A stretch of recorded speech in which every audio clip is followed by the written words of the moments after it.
अस्सलाम वालेकुम नाज़रीन, प्रोग्राम मुकाबिल में मेरे और आमिर मतीन साहब की तरफ से खुश आमदेद कहेंगे। आज पूरा दिन बहुत ज़्यादा हैपनिंग था, बड़ी बड़ी खबरें थी जो हमारे सामने आई, देखने को मिली, सुनने को मिली, और आइंदा आने वाले कल के हवाले से भी बताया जा रहा है कि बड़ी बड़ी खबरें, बड़े बड़े फैसले जो हैं वो सुनने को मिलेंगे। आज सुबह तक ये कहा जा रहा था कि NOC हम ही है, जलसा होगा, हर सूरत होगा, और एक सडन चेंज आया है और इंतजामिया की तरफ से पाकिस्तान तहरीक इंसाफ को इस्लामाबाद के लिए जो 8 सितंबर की तारीख उन्होंने मुकर्रर की है जलसे के लिए, उसका NOC भी जारी हो गया है। पाकिस्तान की सियासत पे बात होगी, बलूचिस्तान के हालात के हवाले से और बलूचिस्तान के मामलात के हवाले से निहायत ही एक्सक्लूसिव खबर है जो मुकम्मल डिटेल के साथ आप लोगों के साथ हम पहले ही हिस्से में शेयर करेंगे, और इसके साथ साथ पाकिस्तान की इकॉनमी के ऊपर भी एक मुफस्सल हम गुफ्तगू करने जा रहे हैं। शुरू आमिर साहब करते पाकिस्तान की सियासत से, आपकी इजाजत हो तो। फाइनली आमिर साहब, जो एक खुदा ना खास्ता हमें नजर आ रहा था कि रेजिस्टेंस होगी और मामला गड़बड़ भी हो सकते हैं क्योंकि डू और डाई की सिचुएशन हो गई थी, आज सडनली उन्होंने NOC भी जारी कर दिया। मेरा ख्याल है अच्छा शगुन है ये आज जो हम शुरू कर रहे हैं। जी, ये पहले भी वैसे तो हुआ है कि इजाज़त देने के बाद बिल्कुल लास्ट मोमेंट पे वो इजाज़त वापस ले ली जाती है, मगर इस दफ़ा उम्मीद की जाती है कि नहीं करेंगे। अगर इजाज़त दे दी जाती है तो मेरा ख्याल है कि उसके पीछे ये सोच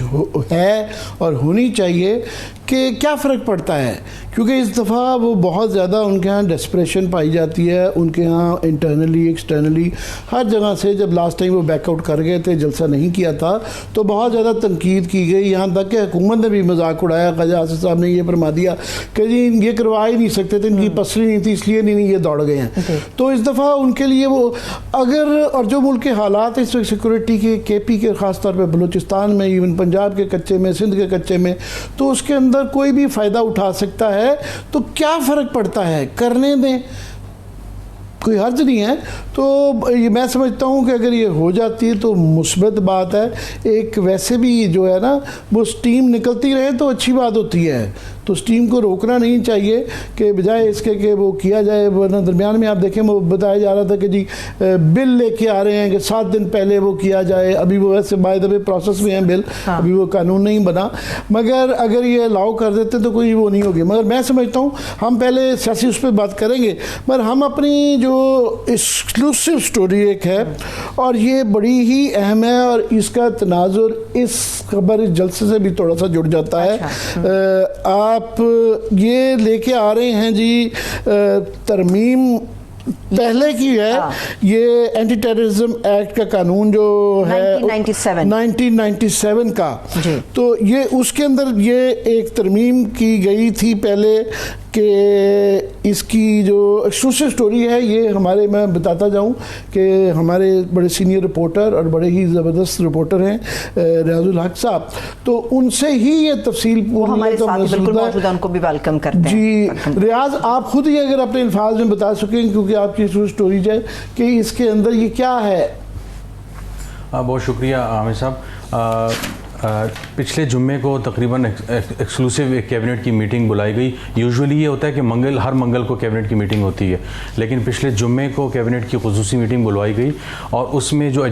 दो एजेंडा आइटम थे ML1 और PWD को ख़त्म करने के हवाले से। लेकिन ये जो तरमीम है ये अचानक जो है ये टेबल की गई और किसी को ये पहले ये जरा बता दें कि ये तरमीम है क्या, क्या चीज़ आ रही है जिसमें फैसला हुआ है। ये तरमीम है, ये एंटी टेररिज्म एक्ट जो 1997 था उसकी एक शिक है 11 पेंटा E। उसके तहत जो सबसे जो अहम बात है उसमें उसको ये दोबारा रिवाइव करने के लिए बाकायदा तौर पे काबीना ने मंजूरी दे दी है। उसके तहत किसी भी शख्स को दहशतगर्दी के हवाले से या लॉ एंड ऑर्डर के हवाले से 90 दिनों के लिए वो ज़ेर हिरासत रख सकते हैं और वो एक्सटेंडेबल भी है। और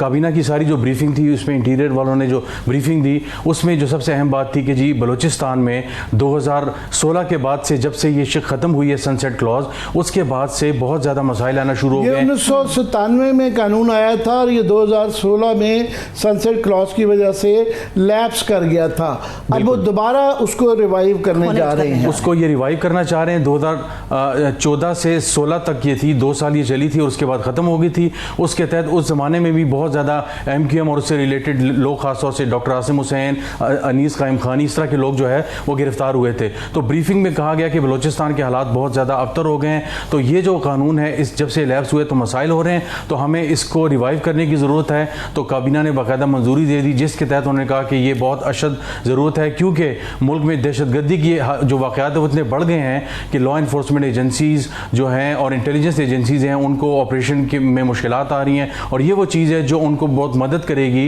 90 दिनों के लिए किसी भी शख्स को ज़ेर हिरासत जो है वो रखा अगर आप गाइड कर सके सुनने वालों को भी कि ये जो हिरासत में लेने का अमल होगा किसी खास सतह पे होगा, कोई खास सिक्योरिटी के इदारे ऐसा कर सकेंगे, या गवर्नमेंट भी अपनी सतह पर ये इकदाम जो है वो उठा सकती है? इस शिक को अगर ये जब रिवाइव कर लेंगे, अमेंड कर लेंगे, इसको 1997 के एक्ट का दोबारा अगर हिस्सा बनाते हैं, उसके तहत हुकूमत, लॉ इन्फोर्समेंट एजेंसीज, आर्मी और इस तरह के तमाम जो कानून नाफिज करने वाले जो इदारे हैं, authorised armed forces, civil armed forces, उन सब के पास बिल्कुल इन सब के पास कि प्रीएम्प्टिवली सिर्फ शक की बुनियाद पे कि ये आदमी कोई सैबोटाज या दहशतगर्दी कर सकता है, उसको गिरफ्तार 90 दिन के लिए किया जा सकता है। अब इसको दो तरीके हैं देखने के। एक तो ये कि पहले एक इशू है इस वक्त बलूचिस्तान में बहुत ज़्यादा, उसकी वजह से ये शोर मचाया जाता है कि लोग उठा लिए जाते हैं, वो मिसिंग पर्सनस का रहता है। तो ये एक तरह से देखा जाए तो चलें ये कह सकते हैं आप कि ये कानून अब कम से कम आ गया है, मगर एक बड़ा सवाल जो रहता है वो ये रहता है कि इतने ड्रैकोनियन जब कानून आप दे देते हैं, और पहले ही हमारे यहाँ एक बहुत ज़्यादा शिकायत रहती है कि मिसयूज़ इख्तियार किया जाता है, ये कौन सा आर्गूमेंट ज़्यादा रियाज आपकी नज़र में अहम है? आमिर साहब, हमेशा उस ज़माने में जब ये सनसेट क्लॉज आई थी और मदार मिलिट्री कोर्ट्स की भी एक ज़माने में जब आई थी, तो इन चीज़ों को लेकर जो ज़्यादा कंसर्न्स होते हैं ह्यूमन राइट्स ऑर्गेनाइजेशन वगैरह के और बहुत से लोगों के, यही सबसे बड़ा पॉइंट होता है कि इसका मिसयूज़ होगा। इसकी गारंटी कौन देगा कि किसी शख्स को जो 90 दिनों के लिए आप गिरफ्तार कर रहे हैं वाकई वो वही शख्स है जो आपको रिक्वायर्ड है? इसके अंदर दो बातें लिखी हुई हैं, एक जो नेशनल सिक्योरिटी के हवाले से वो शख्स इंपॉर्टेंट होगा या सेक्टेरियन के किसी इशू में इन्वॉल्व होगा। तो सेक्टेरियन तो फिलहाल जाहिर है हमारे सामने नहीं है, लेकिन जो सबसे बड़ा इशू है वो नेशनल सिक्योरिटी है। अब वो इतना बड़ा एक ब्लैंकेट का कवर है, इतना इसका बड़ा होराइजन है कि उसको जो है डिफाइन करना ज़ाहिर किसी के बस की बात नहीं है। तो मिस यूज़ वाला जो एस्पेक्ट है वो बहुत ज़्यादा जो है वो गाहे बगाहे वो यूज़ होता रहता है कि ये जो है इसको इस तरह इस्तेमाल किया जा सकता है। तो अभी इसको जब आगे लाया जा रहा है तो इसके हवाले से खदशात भी ज़ाहिर सामने आएंगे, तो इसको जिस सीक्रेट अंदाज में ले जाया जा रहा है आगे, तो इससे पता लगता है कि शायद इसके रिएक्शन का भी हुकूमत को अंदाजा अभी से है, इसलिए चीज़ों को बड़ा खामोशी से रखा जा रहा है और समझ से किया जा रहा है। ठीक है, रियाज हमारे साथ है। लेकिन आमिर साहब, जो हम ये बात कर रहे हैं कानून साजी के हवाले से, खासतौर पर बलूचिस्तान में बढ़ती हुई दहशतगर्दी को मद्देनजर रखते हुए ये फैसला किया गया, और इस वक्त हमारे जो मुअज़्ज़ज़ मेहमान है वो भी हमारे साथ मौजूद है। अगर आपकी इजाज़त तो आमिर साहब तो मैं इंट्रोड्यूस कराना चाहूँगी। इस वक्त साबिक़ वज़ीर आला बलूचिस्तान डॉक्टर अब्दुल मालिक बलोच साहब हमारे साथ मौजूद हैं। सर, बेहद शुक्रिया आपके कीमती वक्त के लिए। जी बहुत शुक्रिया डॉक्टर साहब, आपने हमारे लिए वक्त निकाला। ये आपसे ओवरऑल हम बलूचिस्तान की और पाकिस्तान की सिचुएशन सारी डिस्कस करेंगे, मगर ये हम एक अपनी एक्सक्लूसिव स्टोरी आपसे पहले चाह रहा हूँ कि आप उसके ऊपर अपना दें कि ये 1997 का एंटी टेररिज्म एक्ट में 2014 में आपको इसकी पूरी वाकफियत है कि ये एक इख्तियार दिया गया था सिविल और मिलिट्री आर्म्ड फोर्सेस को, इदारों को सिक्योरिटी के, कि वो किसी शख्स को भी शक की बुनियाद पे प्रीएम्प्टिवली 90 दिन तक के लिए हिरासत में ले सकते हैं, और वो एक्सटेंडेबल भी है। ये उसको दोबारा लेके आ रहे हैं, अभी लॉ मिनिस्ट्री ने और पार्लियामान ने उसको पास करना है, मगर कैबिनेट से एक दफ़ा ये होके पास होके आ चुका हुआ है। अब इसके अंदर जो सारी समरी जो दी गई है वो सारा बलूचिस्तान के मुतल्लिक है, गो के इसका इतलाक सारे मुल्क में होगा। वो कह रहे हैं कि बलूचिस्तान के हालात की वजह से, ख़ास तौर पे दहशतगर्दी के बढ़ते हुए ख्यालात की वजह से, ये वहाँ पे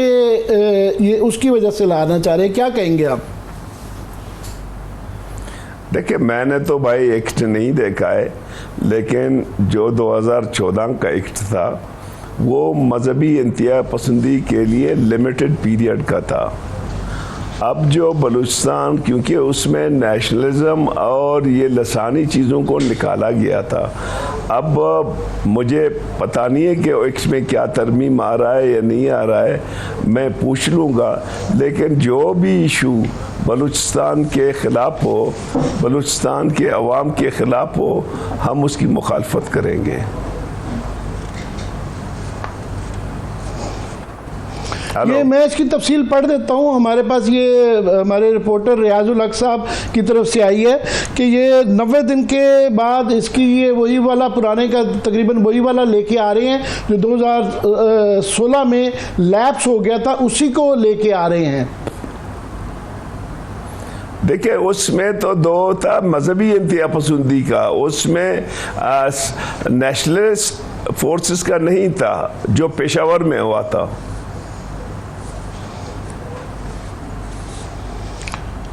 जी डॉक्टर साहब, मगर अभी इस वक्त तो उन्होंने जो इसके अंदर की ये नहीं डिफाइन किया कि वो सिर्फ मजहबी दहशतगर्दी के मुतल्लिक होगा। उन्होंने इस वक्त के जो हालात हैं बलूचिस्तान के, उसके ऊपर पूरे 2, 4, 5 पैराग्राफ दिए गए हैं कि वहाँ दहशतगर्दी की बहुत बुरी सूरत हाल है और उसके लिए बड़ा ज़रूरी है हम कि इसको दोबारा रिवाइव किया जाए। तो इसका मैं जानना चाहूँगा आपको कि मौजूदा सूरत हाल है वहाँ पे, तो इससे क्या कोई मुस्बत असर है? कि कुछ लोग कहते हैं जी वहाँ के देखें ना उठा लिए जाते हैं, कानूनी उसको नहीं है, तो वही आर्गूमेंट देखें हम कानून लेके आ रहे हैं। अब देखिए मैंने एक्ट को नहीं पढ़ा है और मैं अपने दोस्तों से भी बात करूंगा सेशन में जो सेनेट और कौमी असम्बली में है, लेकिन हम हर उस कानून साजी की मुखालफत करेंगे जो बलूचिस्तान के अवाम के ख़िलाफ़ हो। मैं कानून नहीं पढ़ा इसलिए मैं ज़्यादा तबसरा नहीं कर सकता हूँ, लेकिन हम हर वो कानून की मुखालफत करेंगे जो बलूचिस्तान के लोगों के हक़ में न हो। चले अभी तो वैसे ये अभी कानून बना नहीं है, सिर्फ ये कैबिनेट में उन्होंने जी अभी ये इसकी तफसील जो है ये रिपोर्टर हमारे रियाजुल हक साहब बता देते हैं कि अभी ये कानून बना नहीं है, तो ऑफ कोर्स जो है इसकी तफसीलात मजीद आएंगी, ये पार्लियामान में भी डिस्कस होगा, लॉ मिनिस्ट्री ने भी इसको वेट करना होगा। मगर आप डॉक्टर साहब को ज़रा रियाजुल हक साहब इसकी थोड़ी सी तफसील बताएं कि ये क्या करना चाह रहे हैं। डॉक्टर साहब आप कह रहे थे कि जी उस ज़माने में था कि जी मजहबी जो है वो एग्जैक्टली इसमें भी यही जिक्र है कि 11 पेंटा ई जो एंटी टेररिज्म एक्ट 1997 में जो 14 में अमेंड किया गया था, जो 16 में जो है वो लैप्स हो गया था, तो उसमें यही है कि नेशनल सिक्योरिटी और सेक्टेरियनिज्म यानी फ़िरका वाराना तौर पे वो ज़ाहिर है वो मजहबी से रिलेटेड होता है, तो इसमें नेशनल सिक्योरिटी और सेक्टेरियनिज्म दोनों शामिल है। इसके तहत अगर उनको लगे कि कोई शख्स किसी वजह से मशकूक है और वो उनको लगता है कि वो ऐसी सरगर्मियों में मुलविस है कि वो रियासत के लिए ख़तरा है, नेशनल सिक्योरिटी के लिए, कौमी सलामती के लिए, उसको वो 90 दिनों के लिए ज़ेर हिरासत रख सकेंगे और 24 घंटे के अंदर गिरफ्तारी के फ़ौरन बाद जो है वो मजिस्ट्रेट के सामने वो पेश कर सकेंगे। पेश किए बगैर भी जो है वो उनकी गैर मौजूदगी में भी ये लिखा हुआ है, गैर मौजूदगी में भी जो है उनका जो है वो एक्सटेंशन ली जा सकती है मजीद अगर वो लेना चाहें। तो बड़ा एक शुरू में जो है ना बड़ा सख्त सा नज़र आ रहा है और उस ज़माने में 14-16 में हमने देखा कि जी देखिए मैं आपसे अर्ज कर रहा हूँ, अभी आप इसको देख रहे हैं, जब वो कौमी असम्बली और सेनेट में आ जाएगा उसको हम देख लेंगे, तफसीलन उस पर डिबेट करेंगे, अपनी एक्सपर्ट से राय ले लेंगे और जो बलूचिस्तान के अवाम के ख़िलाफ़ होगा हम उसके हक़ में नहीं होंगे। मैंने एक्ट देखा नहीं, आप मुझसे पूछ रहे हैं। बिल्कुल डॉक्टर साहब समझ आ रही है, आप मुझे समझ आ रही है कि आप बगैर पढ़े ज़ाहिर है इसको मोहतात रहना चाहेंगे और बिल्कुल समझ आती है कि पढ़ने के बाद करने के बाद इस पर आप तबसरा करना चाहेंगे। मगर मैं एक जेनेरिक सा ओपन सवाल कर देता हूँ कि इस वक्त एक बहुत ज़्यादा पाकिस्तान के अंदर और बलूचिस्तान में ख़ास तौर पे एक मसला है कि पहले ही बहुत ज़्यादा इख्तियारात हैं और ये बेसिक पर्सनस के हवाले से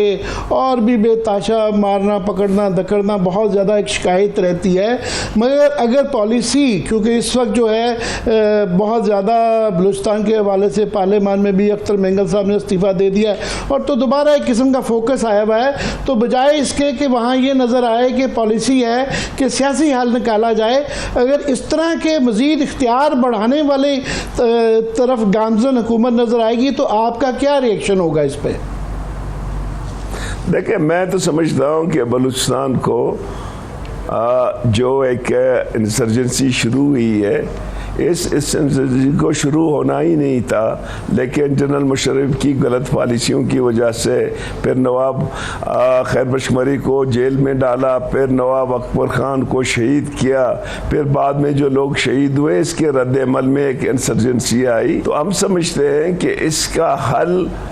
एक मल्टी डायमेंशन स्ट्रेटजी होनी चाहिए कि आप एक दफ़ा कॉन्फिडेंस बिल्डिंग करें, बलूचिस्तान के अवाम की हक के राय दहिंदगी को माने,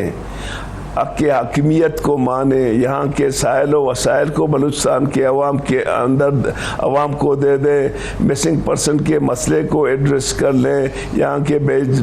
नौजवानों को, बेरोज़गार नौजवानों को अपॉर्चुनिटी दे दें कि तो उनको रोज़गार मिले, तो तब जाके कॉन्फिडेंस बिल्डिंग होगी और ये मसले हल होंगे। ये मसले सिर्फ कानून साजी से हल नहीं होंगे। तो बेहतर है कि बलूचिस्तान में अमली इक़दाम की ज़रूरत है ताकि ये कत्ल खून है ये ख़त्म हो जाए।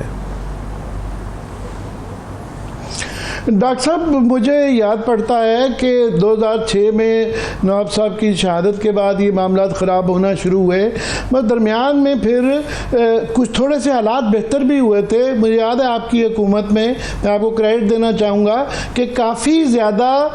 अमन आ गया था। पूरा साल एक आधा गुजर गया था जिसमें एक भी धमाका नहीं हुआ था, वो बैरिकेड्स हट गई थी और काफ़ी माहौल बेहतर हो गया था। ये फिर दोबारा जो एकदम से ख़राब हुआ तो उसकी क्या वजूहात हैं? उसकी बुनियादी वजह यही थी कि देखे ना, हमारी हुकूमत की कोशिश थी कि हम बलूचिस्तान में अमन लाएं। हमने बलूचिस्तान में जो फैक्टर मौजूद थे जो हमको ख़राब कर रहे थे उनको एड्रेस करने की ज़रूरत महसूस की, जिनमें सरेदस्त जो है ना मिसिंग पर्सन था, बुलेट रेडेड बॉडीज़ थे, डेथ स्क्वाड थे और इसके बाद मुज़ाकरात। तो हमने आस्ता आस्ता अमन बहाल की। फिर आल पार्टी ने मुझे इख्तियार दिया जिनमें पाकिस्तान की जो है ना इस्टेब्लिशमेंट भी था कि आप जाके मुज़ाकरात कर ले। हमने जाके मुज़ाकरात की, एक हद तक 60-70% मुज़ाकरात बातचीत करने के लिए वो तैयार हो गए। लेकिन मेरे अपना अंदाज़ा ये है कि पाकिस्तान की सियासी लीडरशिप की ख्वाहिश थी, इसलिए वो बातचीत पर आगे नहीं गई। डॉक्टर साहब, ये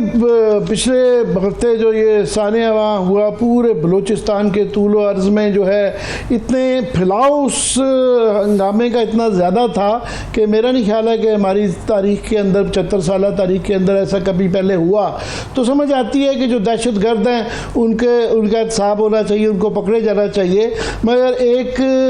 सियासी अमल भी होता है। तो अब हार्ड लाइनर्स तो सारे जो हैं हुकूमत में हैं, कोई आप जैसे सॉफ्ट लाइनर्स जो हैं, किसी ने आपसे अप्रोच किया है कि आप भी आएं और इसके अंदर अपना हिस्सा डालें? देखिए, जो वाक़यात हुआ था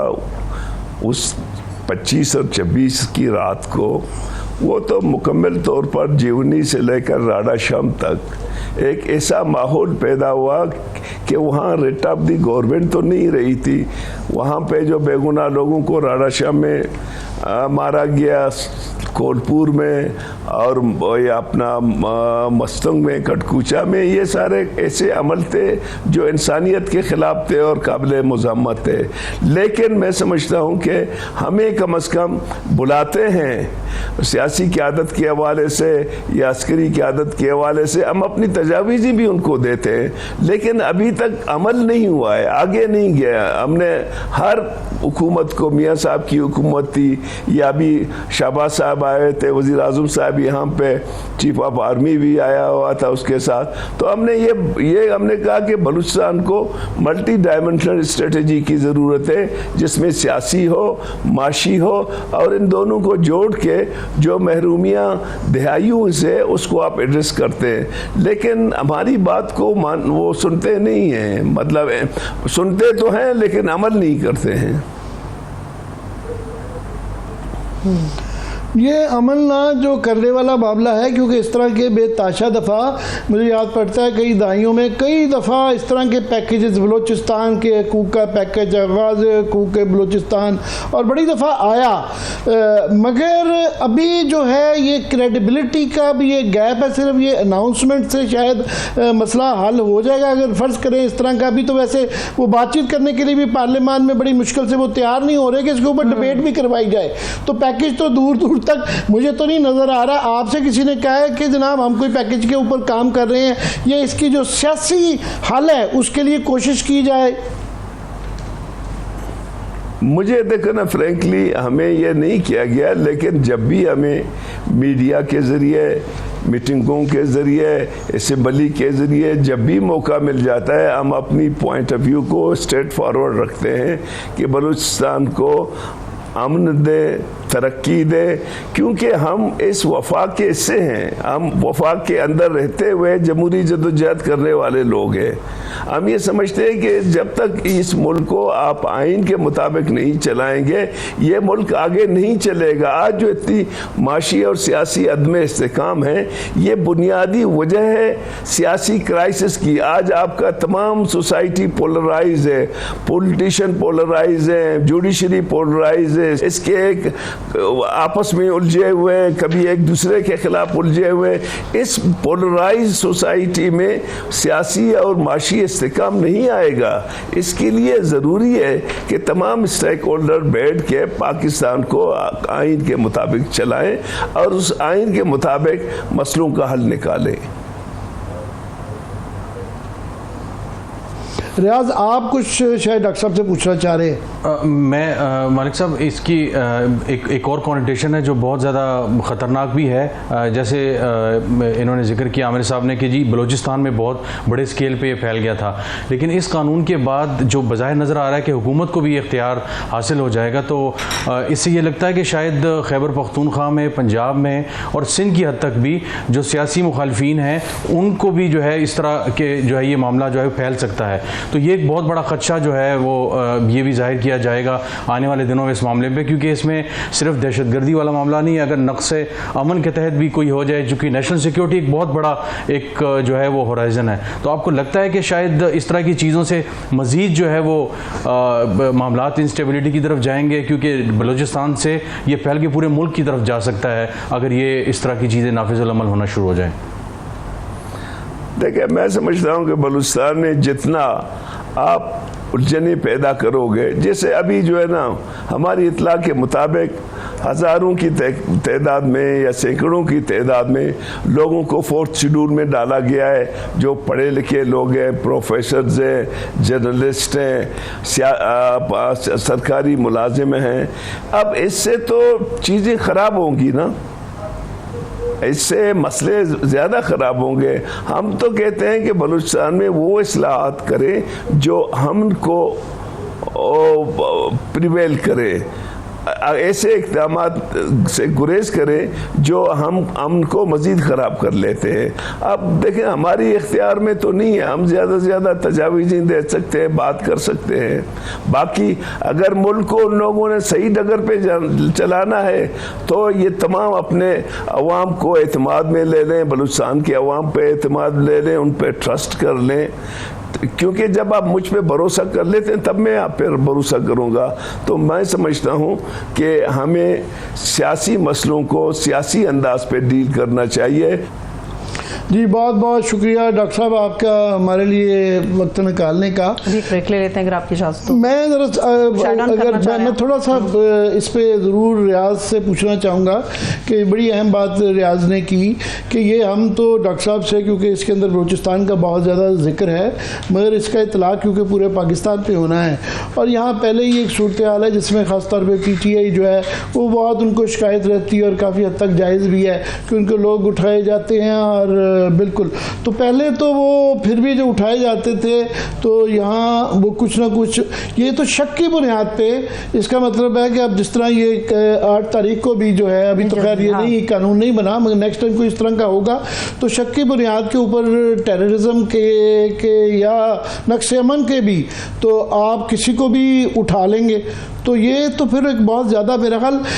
क्रेडिबिलिटी गैप भी है। कई दफ़ा मिस यूज़, चले लेट से कि बुरे हालात के अंदर कई दफ़ा सख्त कवानीन बनाए जाते हैं, जिस तरह के ये मजहबी दहशतगर्दी उसमें बहुत रूज पे जा चुकी थी तो ये बना ली गई थी और उसके लिए तमाम सियासी पार्टियां मान गई थी। मगर मिस यूज़ जो कानून का होता है उसके मतलब जो इसका क्या रियाजुल साहब इसका रिएक्शन आ सकता है? अभी मैं तकरीबन थोड़ी देर पहले जो फ़रत अब्दुल्ला बाबर वगैरह हैं जो इन मामलात को बड़ा जब सेनेटर्स वगैरह थे तो क्रिटिसाइज़ करते थे, उनसे भी बात हुई तो उन्होंने कहा यार ये तो बहुत ज़्यादा हैरानकुन और ख़तरनाक चीज़ हो सकती है अगर ये दोबारा आ रही है, क्योंकि एक तो ऑलरेडी इतनी ज़्यादा वॉलेटाइल सिचुएशन है, ना सिर्फ सियासी तौर पे बल्कि ओवरऑल अगर हम देखें लॉ एंड ऑर्डर के हवाले से, तो इस वक्त अदालतें जो है हम अगर देखें तो बहुत सी चीज़ों के हवाले से क्रिटिसिज्म भी आ रहा है कि लोग अगर लापता हो रहे हैं तो क्यों हो रहे हैं और किस कानून के तहत हो रहे हैं, और वीडियोज़ भी उनकी आ जाती हैं, उनका पता नहीं चल रहा, और बहुत से ज़्यादा PTI के लोग भी उसमें शामिल हैं। तो ये सवाल बहुत अहम हो जाएगा कि क्या ये जो कानून पास किया जाएगा, क्या ये डिस्कशंस में तो ये कहा जा रहा है, ब्रीफिंग्स में मंजूरी तो इसके तहत दी जा रही है कि जी बलूचिस्तान में हालात ख़राब हैं, इस वजह से हम जो है वो 16 में लैप्स हुआ था, अब हम दोबारा इसको रिवाइव कर रहे हैं। तो क्या इसका सिर्फ गैर सियासी ही इस्तेमाल होगा और सिर्फ जो है दहशतगर्दी से रिलेटेड जो लोग हैं, जो दहशतगर्द हैं या जो मशकूक लोग हैं, आप उन्हीं को गिरफ्तार करेंगे और उनको हिरासत में रखेंगे और फिर वो एक्सटेंड होगा ताकि चीज़ों को सप्रेस किया जा सके। लेकिन अगर इसका सियासी इस्तेमाल होता है तो मेरा ख्याल है कि वो सियासी जो टेम्परेचर जो ऑलरेडी अच्छा खासा है मुल्क में और जिसके मईशत और हर हवाले से दूसरे मामला पे जो है वो असरात आ रहे हैं, तो उसके बहुत ज़्यादा दूरस जो है वो नताइज होंगे। और शायद 2014, 15, 16 में जो मामला थे, जो रिएक्शन थे, अब इससे कहीं ज़्यादा रिएक्शन जो आएगा। हमारी बदकिस्मती आमिर साहब के जितने भी कानून पाकिस्तान में इस तरह से बनाए जा रहे हैं वो हमेशा ज़ाती मुफाद या इंतकामी सियासत के तौर पर इस्तेमाल होते हैं। मेरा सवाल आपसे ये आमिर साहब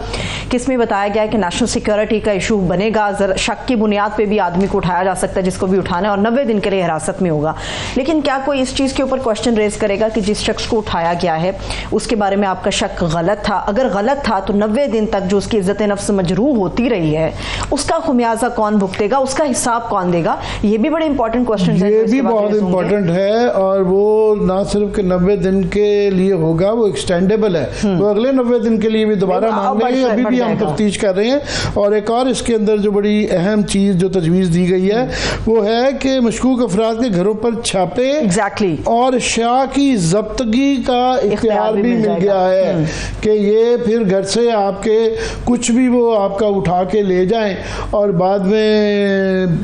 ये इसका भी मिसयूज बहुत ज़्यादा होता है। दूसरा एक अहम पहलू ये है कि हम कश्मीर के अंदर जब पुरादा या इस तरह के उनके यहाँ ये कवानीन इस्तेमाल किए जाते हैं तो हम बड़ा क्रिटिसाइज करते हैं, और वो जब कभी उसका देते हैं इक्वलेंस करने की कोशिश करते हैं कि जी देखिए आपके बलूचिस्तान में, तो हम मुवाजना पसंद नहीं करते कि कश्मीर की सिचुएशन और है, उसका एक बैकग्राउंड और है। तो ये जब हम खुद ये इस तरह के कवानीन ला रहे हैं तो उससे एक मैसेज दे रहे हैं कि हमारे यहाँ वाकई हालात बहुत ख़राब हैं, और उससे पहले ही जो एक अदम इस्तेहकाम है जिसकी वजह इन्वेस्टमेंट नहीं आ रही, जिसकी वजह से डोनर्स हमें पैसे नहीं दे रहे, तो उनको भी एक रीज़न मिल जाता है कि जनाब यहाँ पे कौन पैसे लेके इन्वेस्टमेंट करेगा, कौन पैसे लेके आएगा। तो ये भी एक बहुत बड़ा पहलू है। ठीक है।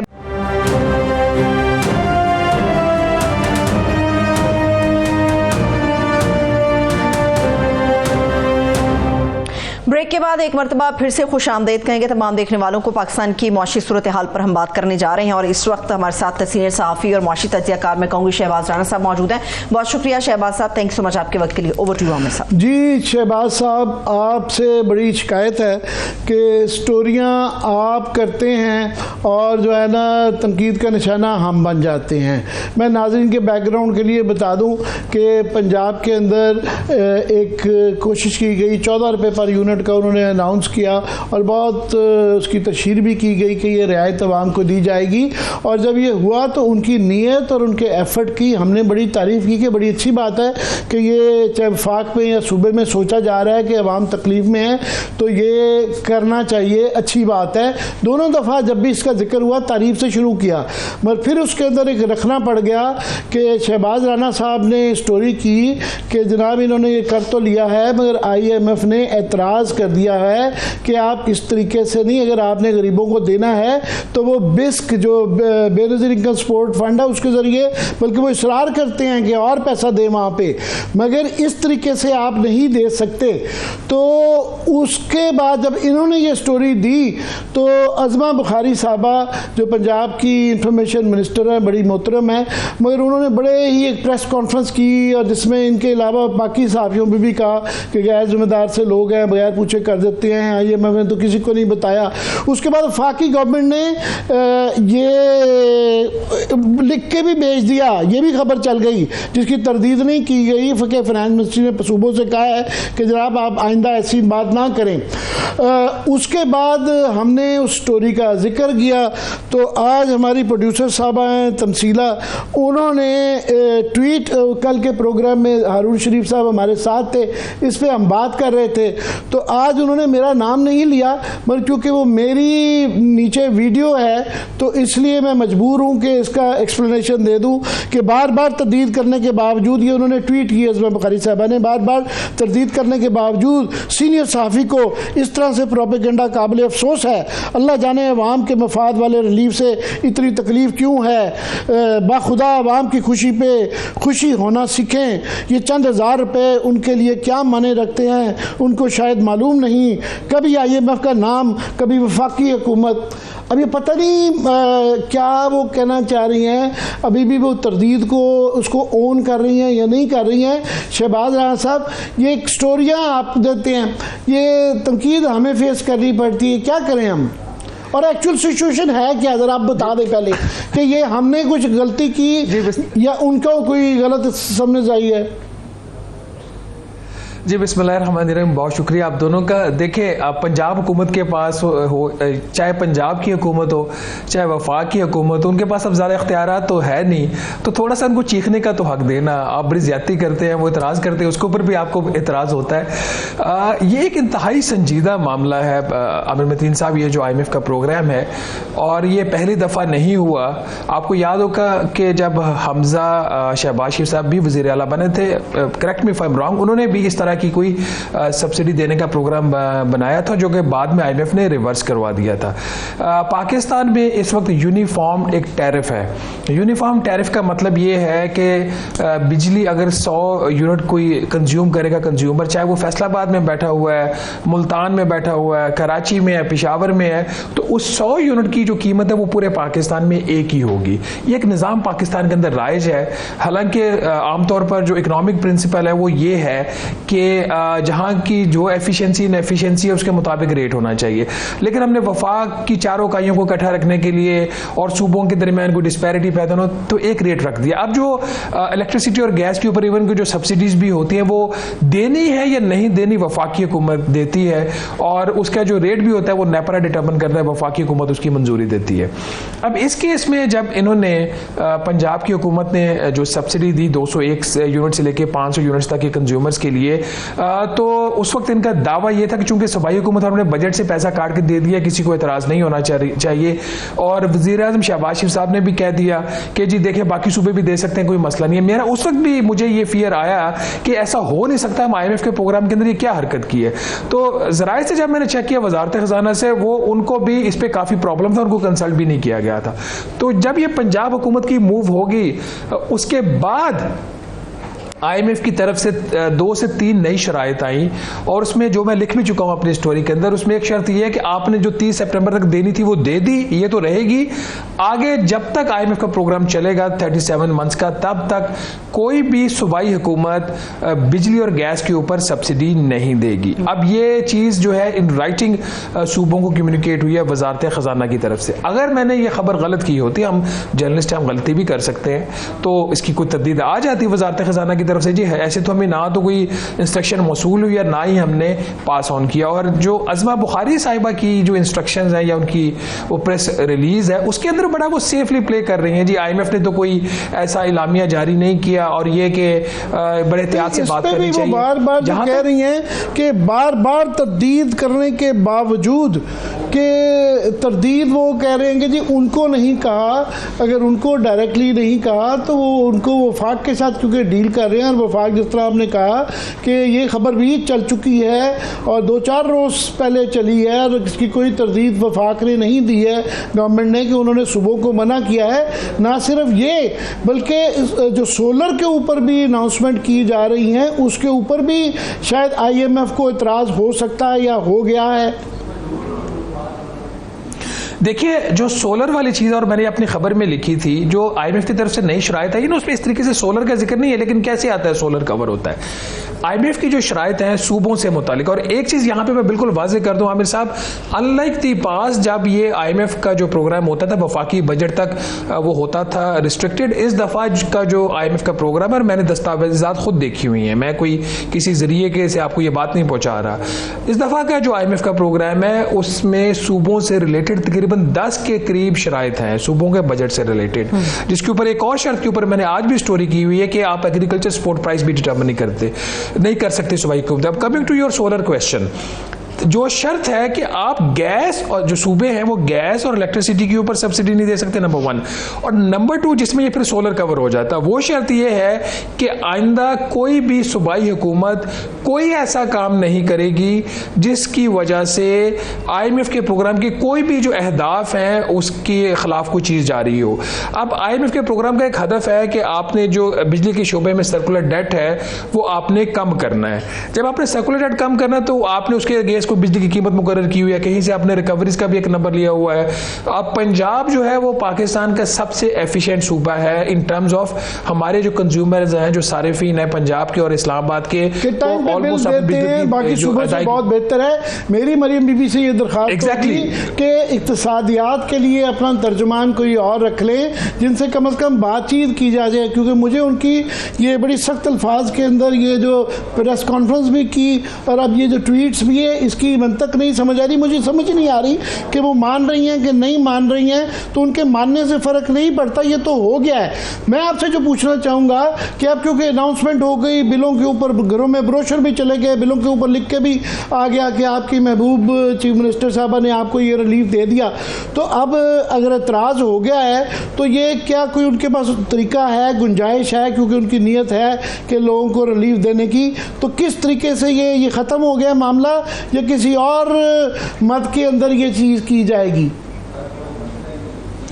देखिए अमर मतीन साहब, एक तो सब्सिडी हुकूमत पंजाब ने दी ही 2 माह तक की थी, मतलब अगस्त और सितंबर के बिलों के ऊपर थी, आपको पता है, हम सबको पता है, और IMF ने भी इसको रिवर्स करने का नहीं कहा, जो मैं अपनी खबर के अंदर भी लिखा हुआ, आइंदा ये काम नहीं कर सकते। देखिए किसी भी सारिफ को, किसी की भी कंज्यूमर को कोई रिलीफ देना जो है उसके ऊपर किसी को भी इतराज़ नहीं हो सकता। IMF का एक प्रिंसिपल स्टांस है जो अभी आपने खुद भी जिक्र कर दिया, लाइफलाइन कंज्यूमर के अलावा वो किसी को भी सब्सिडी देने के फेवर में नहीं है, ना वफाक में ना सूबे में, सूबे का तो इख्तियार ही नहीं है, ये सूबे का काम नहीं है इस तरह की सब्सिडी चीज के ऊपर देना। ये जो 2 महीने की आप कह रहे हैं सब्सिडी है, ये जा चुकी है, तो उन्होंने कहा आइंदा नहीं करना। जी जी एग्जैक्टली, मैंने खबर के अंदर भी वाज़े लिखा हुआ है ताकि किसी को यह शुबा ना हो कि इसकी वजह से उनको अगले महीने सब्सिडी नहीं मिलेगी। और बेहतर होता है कि अज़मा बुखारी साहब फ़ोन उठा के एक दफ़ा सेक्रेटरी फाइनेंस से बात कर लेती, फाइनेंस मिनिस्टर से बात कर लेती। बल्कि एक चीज़ मैं इनसे बता दूं, इंसिडेंटली जिस दिन मेरी ये खबर छपी हुई थी उसी दिन वज़ीर ख़जाना ने PTV के ज़रिए अपना एक रिकॉर्डेड एक पैगाम उन्होंने एक रिलीज़ किया, जिसके अंदर उन्होंने सूबों के ताउन का शुक्रिया अदा किया। अगर वो चाहते तो वहाँ पर मेरी स्टोरी को कॉन्ट्रडिक्ट भी कर सकते थे कि इस तरह की खबर छपी है, हम इसकी तरदीद करते हैं। IMF की तरफ से ऐसा कोई नहीं आया, उन्होंने ये नहीं कहा, उनको पता था कि उन्होंने क्या रिसीव किया है और फाइनेंस मिनिस्टर को ये भी पता है कि आगे क्या कम्युनिकेट हो चुका है। ठीक है, चलिए बहुत शुक्रिया, thanks so much. Shahbaz Rana हमारे साथ मौजूद है, मुझे इजाजत दीजिए, अपना बहुत सा ख्याल रखिए, खुदा हाफिज।